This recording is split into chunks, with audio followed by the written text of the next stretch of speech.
రాత్రి మనము ఆ 42 ఇళ్ల తాలూకు యజమానులు దాని మీద ఈ దినం పెట్టిన హెడ్డింగ్ మీద ఒక వీడియో పెట్టాం. అంటే ఇది పూర్తిగా వివరాలు తెలుసుకోకుండా మనము ఇంకా ఘాటుగా మాట్లాడకూడదు అని అంతటితో ఆపేసాం. ఈ రోజున అదే ఈ దినంలో లోపల పేజీల్లో వేసుకొని సంతోషపడిన వార్త చూస్తే కడుపు మండుతుంది ఎవరికైనా. జస్ట్ వార్తల్ని చూసే వాళ్ళకైనా, అదే రంగంలో ఉన్న ఎవరికైనా సరే. లేకపోతే నీకు తెలియనప్పుడు ఎవడు రాయమన్నాడు? నేను కోర్టు ఆదేశాలతో కూల్చడానికి వచ్చారా? కోర్టు ఆదేశాలతో నిన్న వాళ్ళు పెట్టిన హెడ్డింగ్ అదే, మనం వీడియోలో చెప్పింది కూడా అదే. కోర్టు ఆదేశాలతో ఎవడు కూల్చడానికి రాడు. అక్రమ నిర్మాణాలను కూల్చండి అని కోర్టు గనక చెప్తే అది వేరు. కానీ ఇక్కడ ఏం జరిగింది? మొత్తం ఇతగాడు దాంట్లోనే ఉంది. చూడండి, వీలైతే రాత్రి పెట్టిన ఐటమ్ ఇంకా ఉంటే అది ఒకవైపు, ఇప్పుడు ప్రింటెడ్ కాపీలో వచ్చింది ఒకవైపు మీకు పెడతాను. ఇక్కడ ఈ రామలక్ష్మి సొసైటీనో ఏదో సంథింగ్ ఒక సొసైటీకి వీళ్ళకి మధ్య ఏదో వివాదం ఉంది అంటున్నారు కదా. వివాదం ఏమీ లేదు, క్లియర్గా అర్థమవుతుంది. అక్కడ మజీద్ అనేవాడిది ఆ స్థలం అయితే వీళ్ళు కొనుక్కున్నారు. కొనుక్కుంటే దాని మీద కోర్టుకు వెళ్ళారు ఈ సొసైటీ వాళ్ళు. కోర్టు వీళ్ళకు అనుకూలంగా 2 నెలల క్రితం మాత్రమే తీర్పిచ్చింది. మరి 25 ఏళ్ళ నుంచి ఉంటున్న వాళ్ళు ఎక్కడికి పోవాలి? అసలు ఇంకా ఇందులో మతలబు చూడండి. 20 ఏళ్ల క్రితం ఈ ఫ్లాట్ల తాలూకు భవానీపురం లేదంటే ఆ జోజినగర్లో యజమాని 20 ఏళ్ల క్రితము, ఇంకా 20 ఏళ్ళు ఇంకా ఎక్కువ కూడా అయి ఉండొచ్చు, ఈ సొసైటీకి ఈ భూమిని అమ్ముతానని అగ్రిమెంట్ చేసుకున్నాడట. వినండి, ఇది అగ్రిమెంట్ చేసుకున్నాడు. అయితే వాళ్ళు కొనుగోలుకు ముందుకు రాకపోవడము ఇంకో కారణము. అసలు దాన్ని మనం ఇప్పటికీ నమ్మలేం కూడా. ఎందుకంటే అగ్రిమెంటు స్టాంపు పేపర్లు ఎప్పుడున్నాయో స్టాంపు పేపర్ల మీద రాసుకున్నారు, లేదంటే నిజంగానే అప్పుడు అగ్రిమెంట్ చేశారు. ఈ కోర్టు ఏమని చెప్పిందో ఆ డీటెయిల్స్ మన దగ్గర లేవు. అవి కూడా ఉంటే ఇంకా బాగుంటుంది. వాళ్ళు కొనటానికి మొత్తానికి కొనుగోలు ప్రక్రియ అనేది, రిజిస్ట్రేషన్ అనేది జరగల. అప్పుడు ఈ ఓనరు వీళ్ళకి అమ్మేశాడు, కొనుక్కున్నారు వీళ్ళు, రిజిస్ట్రేషన్ కూడా పూర్తయింది. అంటే చట్టబద్ధంగా జరిగింది ఈ ప్రక్రియ. ఒకవేళ నేరం ఏదైనా ఉంటే వాళ్ళకి అగ్రిమెంట్ చేసి వీళ్ళకి అమ్మినందుకు వాడే నష్టపరిహారం ఇప్పించేలాగా కోర్టు చూడాలి. First point. 2, రిజిస్టర్ ఆఫీసుల్లో రిజిస్ట్రేషన్ ఎలా చేశారు? వీళ్ళందరి పేరిట ఎట్లా చేశారు? వేరే వాడికి అగ్రిమెంట్ ఉంది అంటే అగ్రిమెంట్లకి రిజిస్ట్రేషన్కి సంబంధం లేదు. ఇది ఎవరికైనా అర్థం. వాడు బయట ఏం ఒప్పందం కుదుర్చుకున్నాడు, ఇక్కడ వీళ్ళకి అమ్ముతున్నాడు.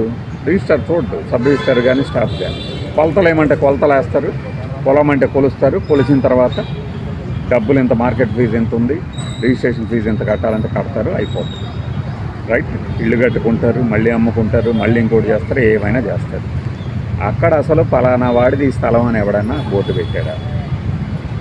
అంటే వీళ్ళు కనుక నిజంగా ఇది అక్రమంగా కొనుక్కున్నారు, కట్టుకున్నారు అని అడిగితే యజమాని పాటికి అప్పని చేశారు. లేదు, వీళ్ళు ఇంకా కొనుక్కున్న వాళ్ళు లోన్లు కూడా తీసుకున్నారు బ్యాంకుల దగ్గర. మరి బ్యాంకుల వాళ్ళు పిచ్చోళ్ళ? బ్యాంకులో ఏమన్నా పిచ్చోళ్ళ? పెద్దవాళ్ళని అంటే శ్మశానాలనైనా తనఖా పెట్టుకొని లోన్లు ఇచ్చేస్తారు. కానీ ఈ చిన్నపాటి జీవుల్ని వేధించకుండా ఎలా ఉంటారు? అవి తీసుకురండి, ఇది తీసుకురండి అని లింకు డాక్యుమెంట్లు, బొంకు డాక్యుమెంట్లు అని అడుగుతారు కదా. ఏ బంకు పెట్టావు అక్కడ అని చెప్పి. ఇప్పుడు కోర్టు దగ్గరికి వెళ్ళారు. ఏమని? మాకు అగ్రిమెంట్ చేసి వాళ్ళకి ఎట్టా అమ్ముతారండి. కోర్టు ఏం చేస్తుంది? అవునవును, అగ్రిమెంట్ చేసుకొని రిజిస్ట్రేషన్ ఎట్టా చేస్తుంది అని ఏదో ఇస్తుంది తీర్పు. కానీ కోర్టుకి తెలియదా ఈ విషయం? కోర్టు ముందు వీళ్ళు వాదిస్తుంటారు, ఆ వాదనలోనే ఆధారాలను చూస్తారు కదా. తాత్కాలికంగా ఇచ్చిన ఉత్తర్వులు పట్టుకొని వీళ్ళు మళ్ళీ కాస్త టైం అడిగారని రాత్రి చెప్పింది కరెక్ట్గా చెప్పారు వాళ్ళు. సాక్షి ఛానల్లో, మిగతా ఛానల్లో చెప్పారు. చూడండి, ఈ న్యూస్ కావాల్సిన వాళ్ళు. మేము ఎక్కడ దీని మీద న్యాయ పోరాటం చేస్తామని ఎవరికీ తెలియకుండా పోయి కోర్టులో వేసేసుకొని గప్చిప్గా ఆర్డర్లు తెచ్చేసుకొని కొట్టేయడానికి వచ్చేసారు మా భూముల్ని. అలానే భవంతుల్ని బుల్డోజ్ చేయడానికి నిజంగానే అదే పని చేశారు. పైగా సుప్రీంకోర్టు నుంచి స్టే ఆర్డర్ ఉంది అని చెప్పినా కూడా కొట్టేశారంటే అధికారులను ఏం చేయాలి? ఇప్పుడు నేను గట్టిగా చెప్తాను, రాత్రి చెప్పలేదు కదా. అధికారులను ఏం చేయాలి?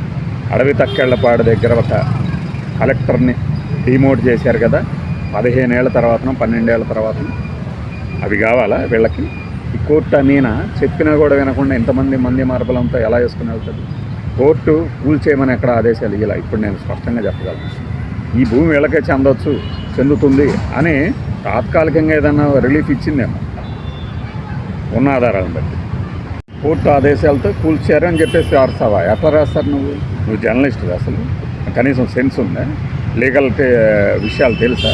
సివిల్ విషయాల్లో పోలీసులు ఎట్లా జోక్యం చేసుకుంటారు?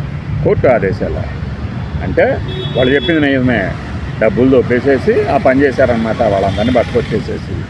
అసలు ఇంకొకటి లీగల్ మ్యాటర్ అయితే 20 ఏళ్ల క్రితం చేసుకున్న అగ్రిమెంటు వాడు 10 ఏళ్ల తర్వాత కంప్లైంట్ పెడితే కోర్టులో ఎలా జరుగుతుంది?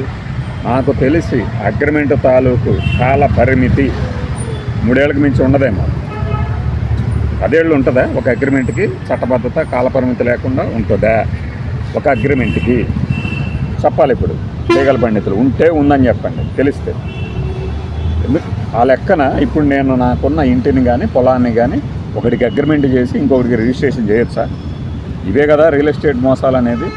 ఒక ఫ్లాట్ని 10 మందికి రిజిస్ట్రేషన్ చేస్తున్నా కూడా వాళ్ళని పట్టుకోలేని దద్దమ్మలు చట్టబద్ధంగా రిజిస్ట్రేషన్ చేసుకున్నటువంటి ఇంటిని, చట్టబద్ధం అంటే మనం ఏర్పాటు చేసుకున్న వ్యవస్థల్ని గౌరవిస్తూ రిజిస్ట్రేషన్ చేసుకొని అందులో నివాసాలు ఏర్పాటు చేసుకున్న వాళ్ళని రోడ్డు మీదకి లాగినటువంటి అధికారుల్ని, యంత్రాంగాన్ని ఏం చేయాలి? ఒకవేళ వీళ్ళ వెనక ఎవడన్నా రాజకీయ నాయకుడు అంటే వాడిని ఏం చేయాలి?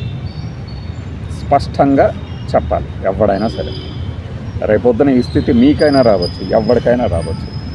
అమాయకంగా మీరు ఒక ఇల్లు కొనుక్కుంటారు, లేదా ఒక ఫ్లాట్ కొనుక్కుంటారు, రిజిస్ట్రేషన్ అయింది కదా మాకు ఇంకే బాధ లేదనుకుంటారు. నాకు ఇప్పుడే గుర్తొస్తుంది, ల్యాండ్ టైటిలింగ్ యాక్ట్ కనుక ఒకవేళ అదే అమలు అయ్యి ఉంటే అసలు ఇవి వచ్చేవే కాదు అని చాలామంది ఇప్పుడు చెప్తున్నారు. అప్పుడు నోరు మూసుకున్న వాళ్ళందరూ జగన్మోహన్ రెడ్డి తీసుకొచ్చిన ల్యాండ్ టైటిలింగ్ యాక్ట్తో అస్సలు నాకు వెంటనే లోన్ ఇచ్చేస్తారు, లోన్ ఇచ్చేసేవాళ్ళు కూడా అని చెప్పారు.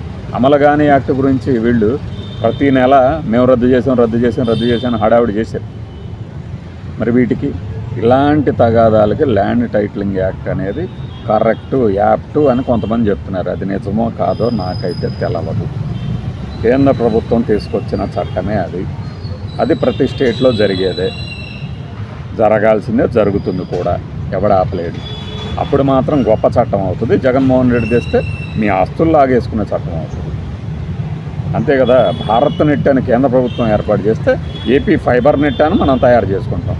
ఇప్పుడు పేరు మార్చారు, మీకు తెలుసో లేదో. భారత్ నెట్ పేరుని మార్చారు, ఇప్పుడు ఏపీ ఫైబర్ నెట్ పేరుని. ఎందుకు మార్చారో తెలుసా? ఇందుకే. అంటే మనం ఒక్కొక్క దానికి లింక్ అంటే క్షవరం అయితే కానీ వివరం తెలియదు అన్నట్టుగా అసలు నా కళ్ళ ముందే ఒక దుర్మార్గుడు వెతవ వచ్చి ఓటేయద్దు నీ ఆస్తులు లాగేసుకుంటాడని చెప్పు అంటే ఇప్పుడు ఎవడే ఆస్తి ఎవడు లాక్కున్నాడు? తీసురండి మరి. ఆ 42 మంది వాదనకి ఎవరో జవాబు చెప్తారు? ఏ కోర్టు చెప్తుంది? సుప్రీంకోర్టులో కంటెంప్ట్ ఆఫ్ ద కోర్టు ఖచ్చితంగా వేయాల్సిందే ఎవరైనా సరే. స్టే ఉందని చెప్పినా, వీడియో చూపించినా కూడా లేదు నాకు హార్డ్ కాపీ కావాలంటాడా? లాగండి, వీళ్ళందరినీ కోర్టుకు లాగండి. మనం మాటలకి పరిమితం అవుతాం, చర్యకు దిగేవాళ్ళు ఖచ్చితంగా దిగుతారు అక్కడ.